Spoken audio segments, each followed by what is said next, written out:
We have breaking news. The acting U.S. attorney for the Southern District of New York has just resigned. That's from a senior official talking to NBC News. I want to bring in NBC's Tom Winter and Lisa Rubin, both here with me. Tell us about this, Tom. Is this related at all to Eric Adams and the push to get his case? Well, the resignation letter, to be clear, for Danielle Sassoon, the acting U.S. attorney for the Southern District of New York, is only 2 sentences in length, we're told. It does not specifically address the directive that you referenced from the Justice Department and Emil Bovee, who is the current acting Deputy Attorney General, to drop this case without prejudice, meaning that it could be called again at some point in the future. And the letter specifically discusses that. So there were no plans for Sassoon to resign now. There were no plans for Sassoon to resign prior to this letter. So while she doesn't specifically reference it, it is very difficult to look at this letter as anything other than I'm not going to do this. In the office, a couple of things have come up over the past couple of days. First, let's talk about Sassoon. This is an individual who went toe-to-toe with Sam Bankman-Fried, cross-examined him, and by all accounts, really tuned him up when he was on the defense stand in his own defense in that case, and obviously he was convicted. This is somebody who's been described to me over the years as a killer, and they say that in a good way. Somebody who goes out there and gets the cases done. Somebody yesterday described her to me as somebody who represents the epitome of the Southern District, which is somebody who goes after cases without fear or favor, somebody who believes in justice. So that's who this individual is. They're a veteran of that office. I don't think there's any indication whatsoever that she ever wanted to leave. And she was there in an acting capacity until Jay Clayton, who's the Trump appointee for that office, could be confirmed. So just so people understand who she is, her connections to all this, and the connections to the office. There is nothing that has been docketed yet, formally dismissing this case without prejudice. It has been directed by the Justice Department headquarters, Main Justice, as people refer to it.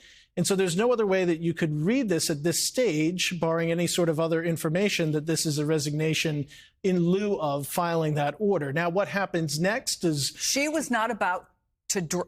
Potentially. Right. This is the way we're reading it. She was not about to drop a case that she felt was strong, that she and her office had worked on a long time and felt they could win. Would that be fair to say? To be clear, she was not a prosecutor on the Adams case specifically, but as the Adams prosecution has been arguing, they believed it was a very strong case, that additional charges were coming against New York City's mayor, including charges for witness tampering.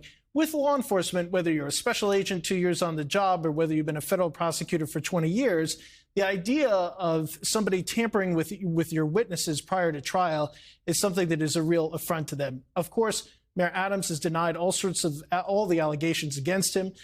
He's denied that there was any sort of crime here. And of course, this case has yet to go to trial, may never go to trial. So there's nothing there that we can say definitively about his guilt. But certainly prosecutors were moving forward with this case prior to this coming up.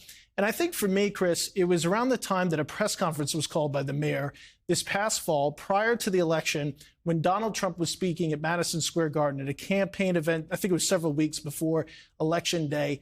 And everybody was concerned because everybody thought, and everybody being the reporters, thought, is there some sort of security concern involving Donald Trump? Obviously, the target of 2 assassination attempts. We were then subsequently told there is no additional threat reporting. And so the question came up as to why Mayor Adams at that stage might have been wanting to do a press conference when there was no clear or articulable threat. And then the question started to be asked, is he appealing to Trump? Has he made the pivot here in order to get attention from the former president, now current president, to get some sort of a good outcome? To be clear, the memo says that there's no sort of exchange here about immigration enforcement in lieu of dropping the charges.